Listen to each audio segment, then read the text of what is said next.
1993-ൽ ഏഷ്യയിൽ ആദ്യമായി, അതും മലയാളത്തിൽ, ഒരു കാർട്ടൂൺ കഥാപാത്രത്തെ സിനിമാലോകത്തേക്ക് കൈപിടിച്ചു കൊണ്ടുവന്ന മൂവിയാണിത്. സാങ്കേതികവിദ്യയുടെ അഭാവം വളരെ കുറഞ്ഞതായിട്ടുകൂടിയും ഇത്തരത്തിലൊരു CGI ക്യാരക്ടറിനെ കൊണ്ടുവന്നപ്പോൾ മലയാളത്തിൽ ഉരുത്തിരിഞ്ഞത് ഒരു വിസ്മയമായിരുന്നു. പോകാം കഥയിലേക്ക്. ചിത്രത്തിൻ്റെ തുടക്കത്തിൽ സാൻഡി എന്ന ചെറുപ്പക്കാരനെയും ഡ്രൈവർ റപ്പായെയുമാണ് കാണിക്കുന്നത്. അവരുടെ കാറിൻ്റെ ഫ്രണ്ടിൽ ഒരു പന്ത് വന്നിടിക്കുന്നു. എന്ത് പറ്റി റപ്പായി ചേട്ടാ? ഒരു പന്ത് വന്നിടിച്ചതാ. പന്തോ? ആ പന്ത്. സാൻഡി കാറിലിരുന്ന് തിരിഞ്ഞു നോക്കുമ്പോൾ അടുത്തൊരു വീട് പ്രത്യക്ഷപ്പെടുന്നു. സാൻഡി പതിയെ കാറിൽ നിന്നിറങ്ങി ആ വീട്ടിലേക്ക് കയറി ചെല്ലുന്നു. റപ്പായി ചേട്ടൻ ഒന്നും ശ്രദ്ധിക്കുന്നില്ലായിരുന്നു, കാരണം കാർ ശരിയാക്കുന്ന തിരക്കിലായിരുന്നു അദ്ദേഹം. ആ വീട്ടിലേക്ക് കയറി ചെല്ലുമ്പോൾ സാൻഡിക്ക് ഒരു മായലോകത്ത് ചെന്ന പ്രതീതിയായിരുന്നു. എന്തൊക്കെയോ ദുരൂഹത ആ വീടിനുണ്ടായിരുന്നു. അവൻ അകത്തേക്ക് കയറി പോകുന്തോറും കാണുന്ന കാഴ്ചകളെന്ന് പറയുന്നത് ഇതുവരെ കണ്ടിട്ടില്ലാത്ത കുറേ പുണ്യപുരാതന സാധനങ്ങൾ കിടക്കുന്നതായിരുന്നു. സാൻഡി തിരിഞ്ഞു നോക്കിയപ്പോൾ ഒരു പ്രായം ചെന്ന് മുത്തശ്ശനിരുന്ന് എന്തൊക്കെയോ കുത്തിക്കുറിക്കുന്നു. ശരിക്കും ഒരു മായാലോകത്തിൽ ചെന്ന പ്രതീതി. അപ്പോഴേക്കും റപ്പായി ചേട്ടൻ വണ്ടിയൊക്കെ ശരിയാക്കി സാൻഡിയെ നോക്കിയപ്പോൾ സാൻഡിയെ കാണുന്നില്ല. അപ്പോഴാണ് വീട് കണ്ടത്. ഒരു ബീഡിയൊക്കെ വലിച്ച് അദ്ദേഹം ആ വീട്ടിലേക്ക് കയറി ചെന്നു. റപ്പായി ചേട്ടൻ്റെ കയ്യിലിരുന്ന് ബീഡിക്കുറ്റി ഒരു കിണ്ണത്തിലേക്ക് എടുത്തിട്ടു. അതൊരിക്കലും ആ വൃദ്ധന് ഇഷ്ടപ്പെട്ടിരുന്നില്ല. റപ്പായി ചേട്ടൻ പെട്ടെന്ന് തിരിഞ്ഞു നോക്കുമ്പോൾ ആ തളികയിൽ നിന്നും പുക ഉയരുന്നു.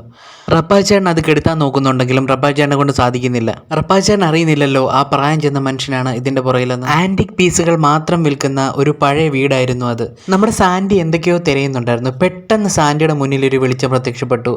അവൻ നോക്കുമ്പോൾ ഒരു ബുക്ക്. അവനത് കയ്യിലെടുത്തു. സാൻഡി ആ ബുക്ക് കയ്യിലെടുത്ത് പൊടിയൊക്കെ തുടച്ചു നോക്കിയപ്പോൾ അതിലെന്തോ എഴുതിയിരുന്നു, ഓ ഫാബി. സാൻഡിക്ക് അത് വളരെ ഇഷ്ടപ്പെട്ടു. എന്താണെന്നറിയില്ല. അവർ റപ്പായിച്ചേട്ടൻ്റെ അടുത്ത് പറഞ്ഞു, എനിക്കിത് വേണം. ഇതിനെന്താ വില എന്ന് ചോദിച്ചു കടക്കാരനോട്. പക്ഷേ റപ്പായിച്ചേട്ടൻ പറഞ്ഞു, ഇത് വീട്ടിലേക്ക് കൊണ്ടുചെല്ലാൻ പറ്റത്തില്ല, മോൻ്റെ മമ്മി എന്നെ വഴക്ക് പറയും. അപ്പോൾ സാൻഡിക്ക് ഉടനെ പിടിവാശി. സാൻഡിക്ക് അത് വേണം, കിട്ടിയേ പറ്റൂ. റപ്പായിച്ചേട്ടൻ അദ്ദേഹത്തോട് ചോദിക്കുന്നു, എന്താണ് ഇതിൻ്റെ വില? 1 രൂപ തന്നാൽ മതി. അങ്ങനെ റപ്പായിച്ചേട്ടൻ 1 രൂപയും കൊടുത്തിട്ട് അവരവിടെ നിന്ന് ഇറങ്ങുന്നു. റപ്പായിച്ചേട്ടൻ മോടി വന്ന് കാറിനകത്ത് കയറി കാർ സ്റ്റാർട്ട് ചെയ്യാൻ നോക്കിയപ്പോൾ പെട്ടെന്ന് കാർ സ്റ്റാർട്ടായി. റപ്പായിച്ചേട്ടൻ അന്നേരം അത്ഭുതത്തോടെ, എന്താ ഇത്, ഈ കേടായി കിടന്ന വണ്ടി എങ്ങനെ സ്റ്റാർട്ടായി? എന്നിട്ട് അവർ നേരെ വീട്ടിലേക്ക് പോകുന്നു. സാൻഡി വീട്ടിൽ വന്ന് അവൻ്റെ അമ്മയെ കാണുന്നു. ക്രിസ്മസ് എക്സാം കഴിഞ്ഞിട്ട് വെക്കേഷന് വീട്ടിലേക്ക് വന്നാണ് അവൻ. അങ്ങനെ അവൻ എല്ലാവരോടും സ്നേഹമൊക്കെ പങ്കുവച്ച് വിശേഷങ്ങളൊക്കെ കഴിഞ്ഞ് അവൻ്റെ കുറച്ച് കൊച്ചു ഫ്രണ്ട്സൊക്കെ വന്ന് അവരെല്ലാം കൂടെ ചില്ല് ചെയ്ത്. ഒരു കാര്യം എടുത്ത് പറയാം, സാൻഡിക്ക് അവിടെ വലിയ ഫ്രണ്ട്സ് ആരും ഇല്ല, എല്ലാം കൊച്ചു കുട്ടികളാണ് ഫ്രണ്ട്സ്. അങ്ങനെ ഒരു ചില്ലിങ് ഒക്കെ കഴിഞ്ഞ് അടുത്ത പോർഷൻ കാണിക്കുന്നത് അവരുടെ അയൽവാസികളായ ഫെർണാണ്ടസ് അങ്കിളുടെ കുടുംബമാണ്. ഫെർണാണ്ടസ് അങ്കിളിന് ഒരു മോളുണ്ട്, പേര് ജെനി. അവനേക്കാളും മൂത്തതാണ്. പെട്ടെന്ന് സൗണ്ട് കേട്ട് ഫെർണാണ്ടസ് അങ്കിളും മോളൂടെ വന്ന് ബാൽക്കണി വന്ന് സാൻഡിയുടെ വിശേഷങ്ങളൊക്കെ ചോദിക്കുന്നു. അവിടെ വെച്ച് സാൻഡി ഫെർണാണ്ടസ് അങ്കിളിൻ്റെ മോളായ ജെനിയെ കളിയാക്കുകയൊക്കെ ചെയ്യുന്നു. OF അബി. എന്ത് പറ്റി റപ്പായി ചേട്ടാ? ഒന്നും പറ്റിയില്ല. അങ്ങനെ സാൻഡി ബാത്റൂമിൽ കയറി ഫ്രഷ് ആവുന്ന ടൈമിലാണ് നമ്മുടെ ബുക്കിൽ നിന്ന് ഫാബി പ്രത്യക്ഷപ്പെടുന്നത്.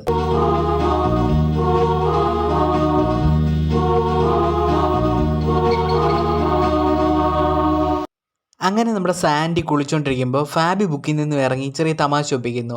സാൻഡി ആദ്യം കരുതുന്നത് റപ്പായി ചേട്ടനാണെന്നാണ്, പക്ഷേ റപ്പായി ചേട്ടനല്ലായിരുന്നു. സാൻഡി പെട്ടെന്ന് തന്നെ പേടിച്ചു പോകുന്നു. സാൻഡിയുടെ മുന്നിൽ റിവീലായ ഫാബി പറയുന്നു, ഞാൻ സാൻഡിയെ കാണാൻ വന്നതാണ്. ഒരുപാട് ദൂരങ്ങൾക്കും ആകാശങ്ങൾക്കും അപ്പുറം അതിരുകളില്ലാത്ത ലോകത്ത് നിന്ന് സാൻഡിയെ കാണാൻ വേണ്ടി, സാൻഡിയുടെ ഫാമിലിയെ കാണാൻ വേണ്ടി, ഫ്രണ്ട്സിനെ കാണാൻ വേണ്ടി കുറച്ച് നാൾ സാൻഡിയുടെ കൂടെ കഴിയാൻ വന്നതാണെന്ന് ഫാബി പറയുന്നു. ആദ്യമൊന്നും സാൻഡിക്ക് മനസ്സിലായില്ല. സാൻഡി വിചാരിച്ചത് ആരുടെയോ മാജിക്കാണ്. പക്ഷേ സാൻഡിക്ക് മനസ്സിലാവുന്നു ഫാബി റിയലാണ്. അങ്ങനെ അവരടുത്ത ചങ്ങാതിമാരായി മാറുന്നു. സാൻഡിക്ക് മാത്രമേ ഫാബിയെ കാണാൻ സാധിക്കുമായിരുന്നുള്ളൂ. അങ്ങനെ നമ്മുടെ സാൻഡിയും ഫ്രണ്ട്സും ചില്ല് ചെയ്തുകൊണ്ട് പൂളി കിടക്കുന്ന ആ ടൈമിൽ പെട്ടെന്ന് റപ്പാച്ചേട്ടൻ വന്നിട്ട്, ഇതൊന്നും ഇവിടെ പറ്റത്തില്ല, എല്ലാവരും കയറി പോയെന്നൊക്കെ പറഞ്ഞ് അലമ്പാക്കുന്നു. അങ്ങനെ സാൻഡി റപ്പാച്ചേട്ടനെ പിടിച്ച് വെള്ളത്തിൽ തെള്ളിയിടുന്നു. റപ്പാച്ചേട്ടന് നീന്തൽ അറിയത്തില്ല. ഫാബി പറയുന്നു, സാൻഡി പെട്ടെന്ന് രക്ഷിക്കുക, അല്ലെങ്കിൽ ചത്തുപോകും. അങ്ങനെ റപ്പാച്ചേട്ടനെ രക്ഷിക്കുന്നു.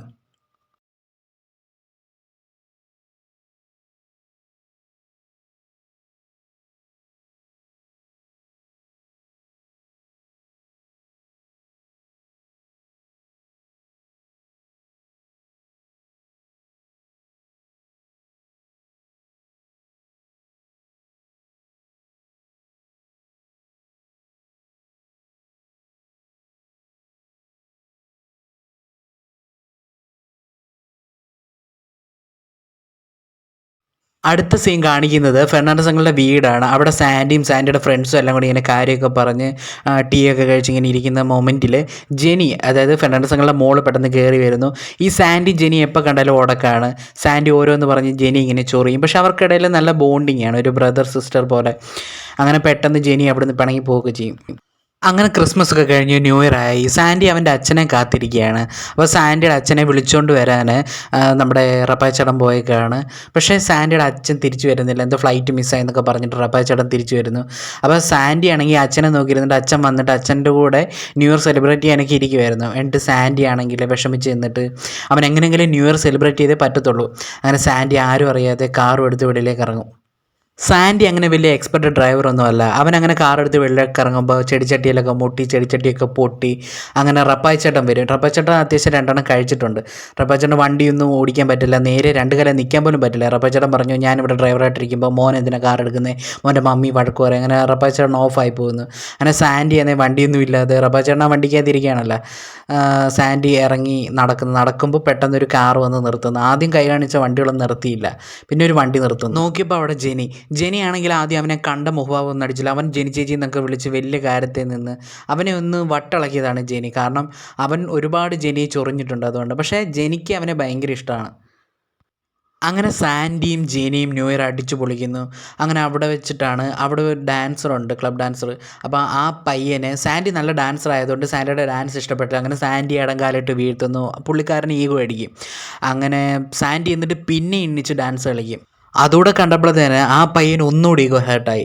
അങ്ങനെ സാൻഡിയും അതുപോലെ തന്നെ ജെനിയും അവിടുന്ന് സന്തോഷമായിട്ട് ആ പാർട്ടിയൊക്കെ കഴിഞ്ഞ് ഇറങ്ങുന്ന ആ മൊമെൻറ്റിൽ ഇവരുമായിട്ട് അയാൾ വന്ന് ഉടക്കി കഴിഞ്ഞിട്ട് ഇവർ തമ്മിൽ പിടിപിടിയും. അങ്ങനെ ഇയാൾ സാൻഡിയെ ഹിറ്റ് ചെയ്യും. അങ്ങനെ ഹിറ്റ് ചെയ്തിട്ട് സാൻഡി പറയും, ഇനി എന്നെ അടിക്കരുത്. സാൻഡി തിരിച്ചടിക്കാനായിട്ട് ഒരുങ്ങും. പക്ഷേ ഇയാൾ വന്ന് ബീറ്റ് ചെയ്യുമ്പോഴത്തേന് സാൻഡി അവിടുന്ന് ഒഴിഞ്ഞു മാറി പുള്ളിക്കാരൻ എക്സ്കലേറ്റർ വഴി താഴെ വന്ന് തലയൊക്കെ പൊട്ടി. പുള്ളി മരിച്ചിരുന്നു അപ്പോഴത്തേക്കും. സാൻഡിയും അവിടുന്ന് ജെനിയും അവർ തമ്മിൽ അവിടുന്ന് രക്ഷപ്പെടാൻ നോക്കുന്ന മൊമെൻറ്റിൽ കാറെല്ലാം ബ്ലോക്കായി ഇങ്ങനെ കിടക്കുന്നൊരു സിറ്റുവേഷനാണ്. അങ്ങനെ അവിടെ കാറൊക്കെ നിർത്തി അവിടുന്ന് ഇറങ്ങി അവർ ഓടി, ഇവരുടെ മുന്നിൽ നിന്ന് അവർ ഓടി ഒളിക്കുന്നു. അപ്പോൾ ഇതിനിടയ്ക്ക് ഫാബിയെ ആണെങ്കിൽ സാൻഡി പറഞ്ഞു വിട്ടിരുന്നു. ഫാബി ഇടയ്ക്കൊന്ന് പിണങ്ങിയായിരുന്നു. മമ്മി പറയാതെ കേട്ടിട്ട് ന്യൂ ഇയറിന് പോകുന്നതല്ല. അപ്പോൾ സാൻഡി ആണെങ്കിൽ ഫാബിയുടെ അടുത്ത് ദേഷ്യപ്പെടുകയൊക്കെ ചെയ്യും. സാൻഡി ഇനി കാണണ്ട എന്നൊക്കെ പറഞ്ഞിട്ട് ഫാബി സാൻഡിയുടെ മുന്നിൽ നിന്ന് അപ്രത്യക്ഷമാവും. അങ്ങനെ പെട്ടെന്ന് സാൻഡി ഒന്നും അല്ലാതെ വരണ്ട് വിഷമിച്ചിരിക്കുന്ന ആ ഒരു മൊമെൻറ്റിൽ സാൻഡിയുടെ മുമ്പിൽ പെട്ടെന്ന് ഫാബി പ്രത്യക്ഷപ്പെടും. അത് സാൻഡിക്ക് ഭയങ്കര ആശ്വാസമാവും.